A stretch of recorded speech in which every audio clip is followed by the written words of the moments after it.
Morning, folk.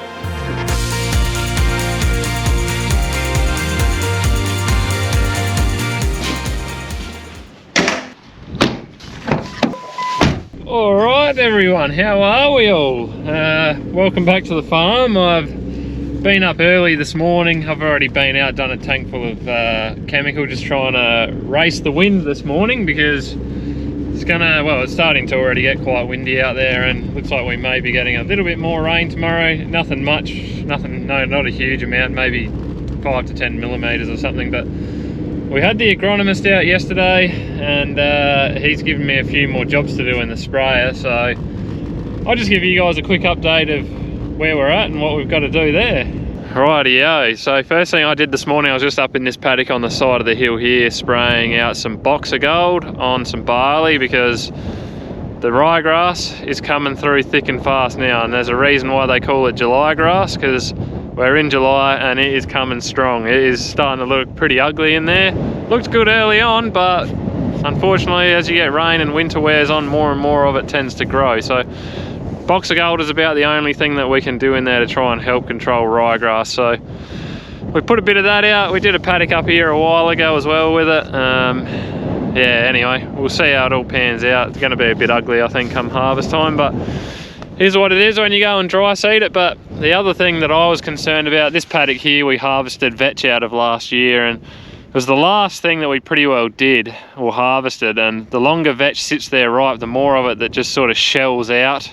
Like the pods just open up with the heat and the weather and everything else, and it falls out. But you can see there is quite the mat of vetch growing in here at the moment, so it's just using moisture. You know, it's not really, you know, if you leave it long enough, yes, it will compete with the wheat, but we need to spray this out, because if it's going to be a dry year like they're saying, we need to get in here and take care of this now, because we need to conserve all the moisture that we can get. So we got a couple of jobs like that to do with the sprayer. I don't think I'm going to be able to do anything today because it's too windy, but yeah, anywhere that we harvested legumes last year, there's so much volunteer stuff growing in the paddocks that I think we need to get out and take care of it now, because like I said, if it's dry, we want to save as much moisture for the actual crop we're trying to grow. So that's just a little bit of an update of how the growing season's going at the moment and where we're at. So honestly, typically we wouldn't really spray broadleafs out till a bit later, but like as you can see with that vetch, you can't leave that. But not a lot's changed, guys. It's still not really wet here. We've been getting our bits and pieces. We haven't had any frost, which has been great. So things are growing nicely, but it'd be nice to land a couple of big ones.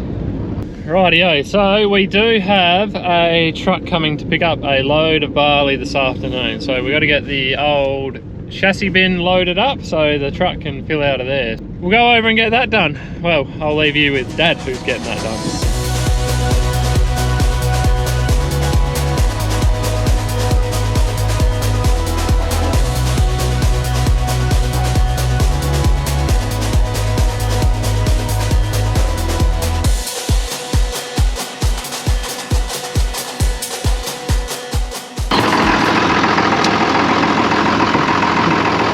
As for the header, that's the cheap quote. He's got two quotes there, one to like basically repair the grain tank and all the panels that got bent, and one just to do the auger basically. That's the cheap one. The full repair's about 125 grand. He's gonna go in and see Chris now, see what they require. Yeah, we're just gonna have to see what Chris says. I mean, it's the insurance company, they're insuring us, so... Yeah. And, yeah. I mean, I don't mind if they replace the whole orbit. No. Uh-oh. It'll buff out. Rightio, guys, what we have here is two quotes to repair the 9770. If you are a regular viewer, you would have seen during harvest that we had a collision between the chaser bin and the header auger. They kind of crossed swords, and neither of them ended up faring all that well. So I got two quotes there. One's for about 70,000, the other one's for 125 grand to repair it. The first one's basically just fixing up the auger and because it's the way the auger got pulled forward, it's done structural damage to the grain tank. So the second quote is to do the full repair, replacing all the panels in the grain tank. Now the guy from Deere who came out at the time did say if you've got to replace all those grain tank panels, he said you pretty much got to pull half the machine apart and you might as well write it off. And I tell you what, he's not far wrong. So anyway, we're gonna try and catch up with the insurance agent quickly and see what they require of us, and yeah, we'll leave the ball in their court, see what they want to do. Well, wasn't that an interesting little conversation there? So it shall be very interesting to see what unfolds from here. I don't know what's going to happen, because that is quite expensive. Now, if I am looking tired today, that is because I am very, very tired today. One of my beautiful daughters woke up last night in the middle of the night and was not feeling very well. She sounded a bit like a horse actually, but poor old mum and dad didn't really get to go back to sleep after that, so I'm feeling a little sleep deprived today. So if I look terrible, well, I mean, maybe I just look terrible all the time anyway, I don't know.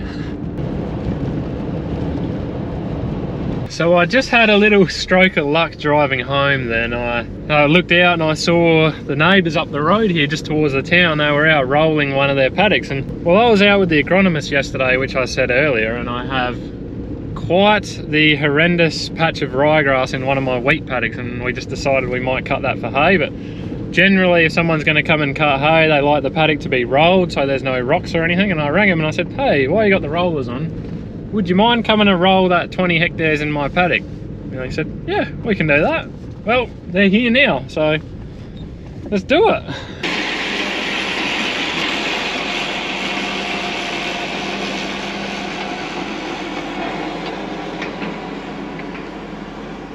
I don't know if I said before or not, but we have a set of rollers, but they need a little bit of work at the moment. They're a bit out of commission. They're just an old set of rubber rollers, and yeah, they just, you know, they don't do as good a job as these big steel ones. So I just lucked out that I saw these guys out rolling at that time. But there is one big rock out here that I know where it is. It's not big, but it's a big flat one. So I'm just going to collect that, and then maybe we'll get some footage of the roller going.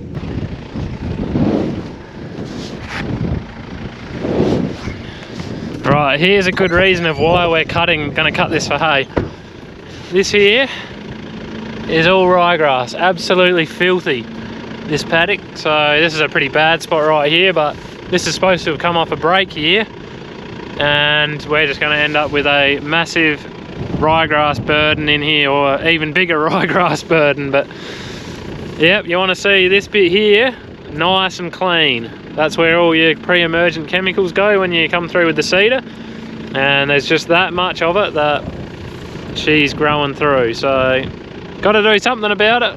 I mean, that amount of ryegrass is just out of control, and wheat doesn't compete as well with ryegrass. Barley does. Barley will put up a good fight against it, but in here we're just going to end up with a great crop over in this corner of ryegrass, so I just don't want to see that happen. We'll chop it for hay, and when you chop it for hay, you basically kill the plant. So in the springtime, cut it off and bale it up, and if there's not enough moisture, it won't regrow. If there is some moisture, it might try and regrow, so then you might have to come and spray it or something. But anyway, we're going to do something to get control of this.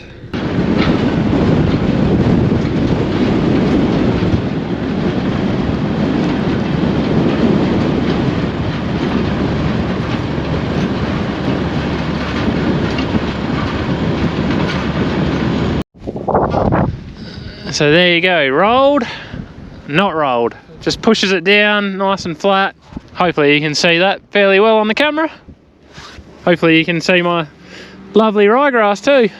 So are we doing any damage to the crop rolling it at this stage?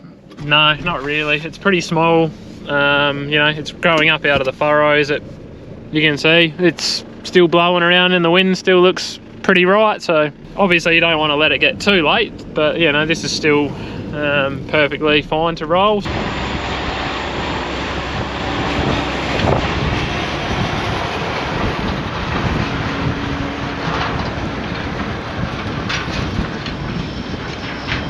Alright, maybe we'll leave Jordan in peace now, but In all honesty, thanks to those guys for coming out and squeezing that in for us. It's good. I'm just checking my beans in my most neglected paddock. This little 20 hectares up here in this corner. I never ever come and look enough at this. Oh my! Isn't that a rock out there? I think I'm gonna go get that. That's a whopper.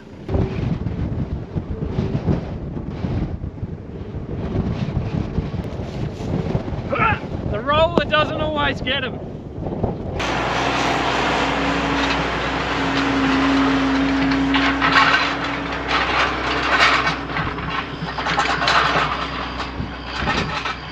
Alright, we'll leave him in peace now.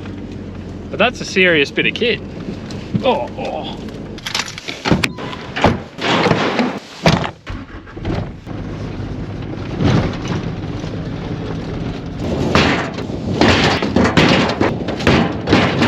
Look, it was on my mind, okay? I saw the roller didn't get those ones either the other day when I was grass freeing in here. I know, don't get too upset. There's only half a dozen rocks and I know I picked them by hand, but I think I'll be alright. You know, Dad was telling me that when they first stone picked all these paddocks out here when he was younger, that they got something like, it was 5 tonne to the, I want to say acre, because they used to talk acres back then, so more so than hectares, so somewhere around 5 tonne to the acre of stone. And he said you could not even ride a motorbike across these paddocks, there was that much stone and that out here. So that gives you an idea of how much was out here. So I got it easy these days, mate. If I got to run around and pick up a dozen rocks after seeding, then I think I've actually got it pretty good.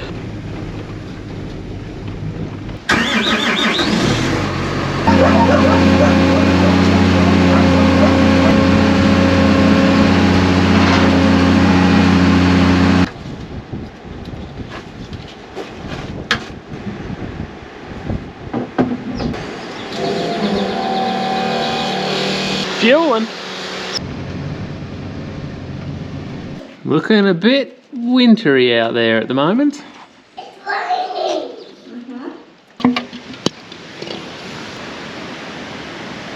Nice little 6.5 mil of rain. Not breaking any records, but we'll take it. Not very heavy, it's only 150 kilos.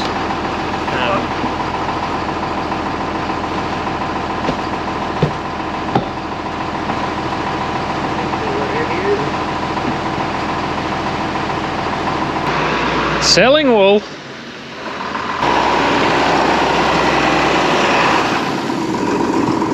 And it's raining again.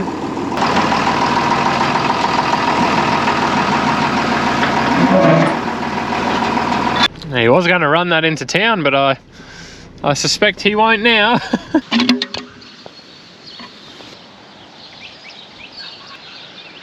10.5 mil. 10.5 mil.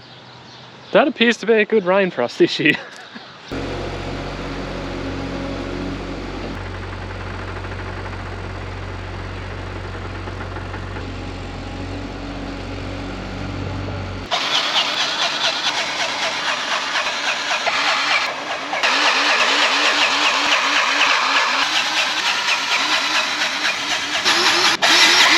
So I think the old owner of this must have been a little bit allergic to the grease gun when he owned it, because always had a little bit of trouble getting grease into a few of these nipples here on the boom. So when we got it, I was having a hard time, and I actually managed to get everything pretty well right, but it sort of got a little bit worse again over time. So I've just banged some new nipples in there, I've greased it up, it's really good now, everything's taken grease beautiful. So that's all a good thing, and I thought, well, while I got the grease gun in my hand, I might as well do the whole machine. And you wouldn't think there's that many grease nipples on that sprayer, but there is.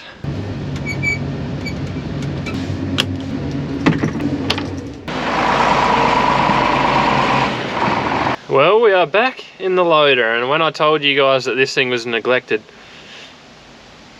I was telling the truth, okay? So you see this rag here, this is in the park.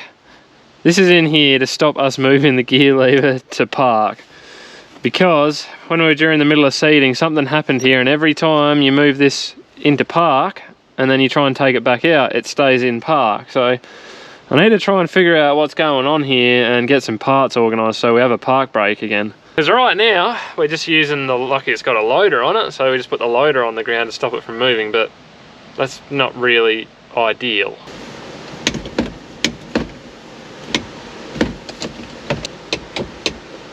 Ah, jeez, that is a pain in the backside when it does that. You can kind of see that there's supposed to be in there, so it slips straight back past where it's supposed to be. I think there must be too much play in that little shift arm there, so maybe we need to get a new bush or something for it. Might go and jump on the computer and see if I can get a parts breakdown for it, and then yeah, hopefully we can get something ordered. Was it really that bad? Really? You missed me that much? You had to cry. I think it is that sucker right there. But these diagrams always confuse me, so who knows. Kristen Henry Coleman, how are you? Yeah, it's been a while. I don't know how we're going to figure this one out over the phone, but yeah, we'll have a go. Alrighty everyone, that is all I have for you for this episode.